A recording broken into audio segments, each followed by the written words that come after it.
Welcome as we gather to enjoy Edward Lear's The Owl and the Pussycat. We now step into a landscape where logic dances playfully with the absurd. Language becomes a vessel for both meaning and delight.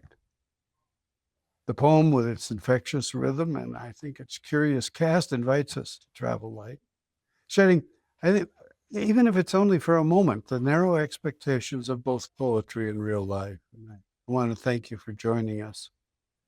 When I was a child, The Owl and the Pussycat's playful rhythm and silly images made me laugh, and it also became a favorite of my children. Its author, Edward Lear, was a master of what we call nonsense verse. He gave us invented words like the runcible spoon. He created impossible adventures, and he turned the ordinary into the absurd. And what makes this even more remarkable is that Lear himself lived with struggles, illness, loneliness, even bouts of sadness. But out of those challenges, he gave us a world of joy and whimsy. I'll say a bit more about that in the comments following the readings, and also expand upon what a diverse and multi-talented individual he truly was in terms of his art and so forth. So as you listen to this whimsical voyage, the pea-green boat, let its nonsense take you back to a simpler time and remind you of something deeply sensible.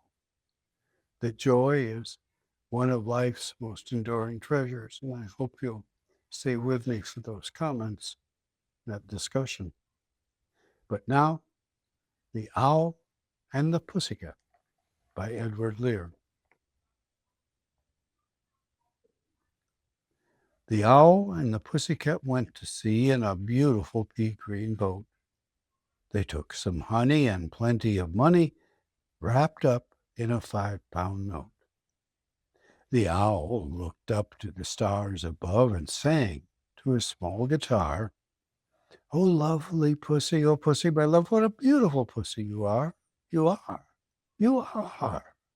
What a beautiful pussy you are." Pussy said to the owl, "You elegant fowl, how charmingly sweet you sing. Oh, let us be married, too long we have tarried.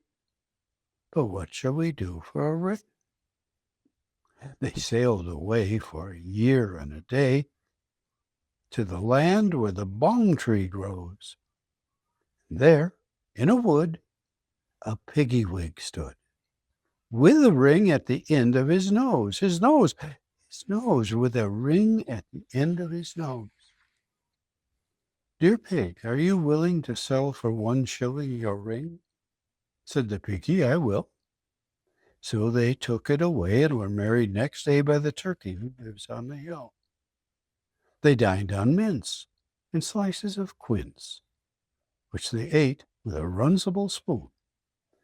Hand in hand on the edge of the sand, they danced by the light of the moon. The moon, the moon.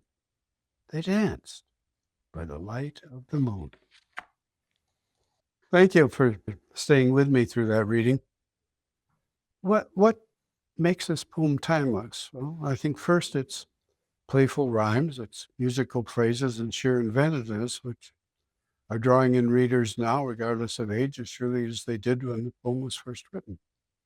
Narrative is a pure adventure. It crosses boundaries, seeking companionship and forging happiness through shared exploration.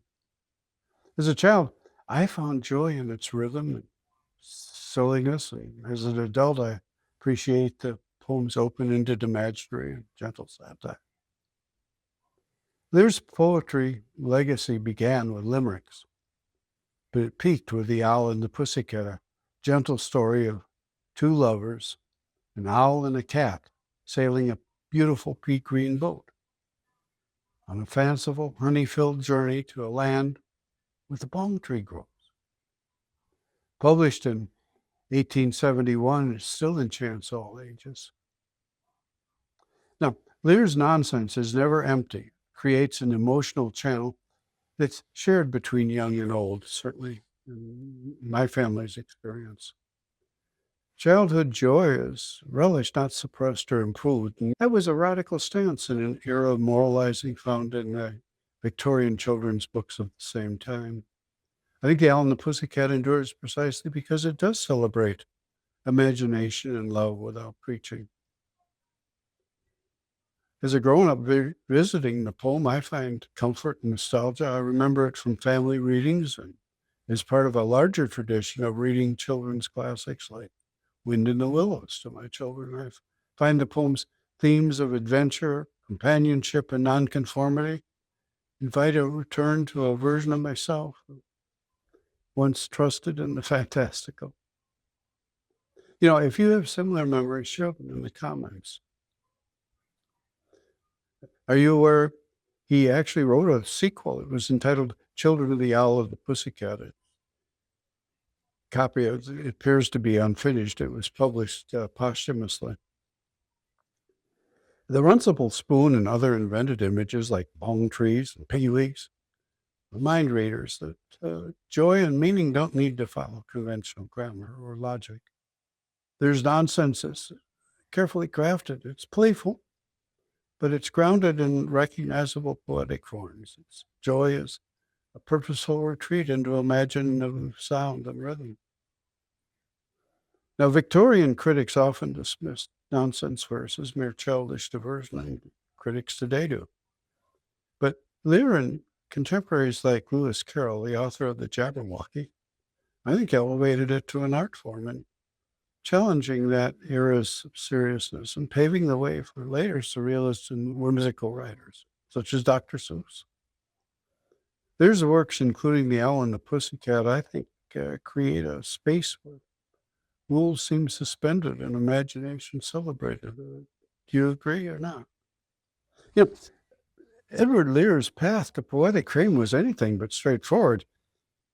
He was born in London in certainly modest circumstances. He was the youngest of 21 children. And, he survived early family upheaval. His father was in prison for debt. His much older sister Anne became his lifelong companion. He suffered from chronic health challenges, including epilepsy, and that was a source of stigma in the 1800s, much more so than today. He called it his demon. He also suffered from persistent depression. These trials shaped a deeply empathetic and playful spirit. It reminds me of the challenges that Edward Henley faced, that I discussed in the reading of Invictus. Both men, incidentally, were friends of Alfred Lord Tennyson, but there's no indication that I could find that they knew each other. If you're aware of anything that would indicate that they do, please say so in the comments. Are you aware that beyond poetry, Lear was an extraordinary painter?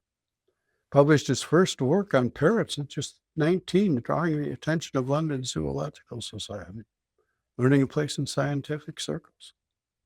He also traveled widely: Rome, Greece, Turkey, Albania, Egypt, India, often painting landscapes and wildlife meticulously, and several of his works, in fact, can be found in major museums. In his later years, Lear lived in San Remo, Italy, until his death in 1888. May be surprised to learn that he was also a self-taught musician. He loved the accordion and the guitar. He set his friend Alfred Lord Tennyson's poetry to music, and he once wrote nonsense letters to children and adults alike, bridging imaginative joy across generations. Despite having little formal education, he taught himself 6 languages, if you can believe it. Later, he enjoyed surprising friendships, such as tutoring Queen Victoria in painting. Certainly, Lear demonstrated the concept that we saw before, becoming a master of your fate despite all the challenges he faced.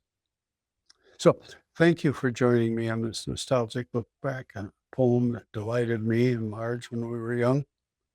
Next one is also a somewhat less well-known poem. It's one of the first ones I remember trying to memorize. Oliver Wendell Holmes, the Deacon's masterpiece, or One Horse Shay. I hope you'll join us. It should be fun. In the meantime, guard your health and stay engaged.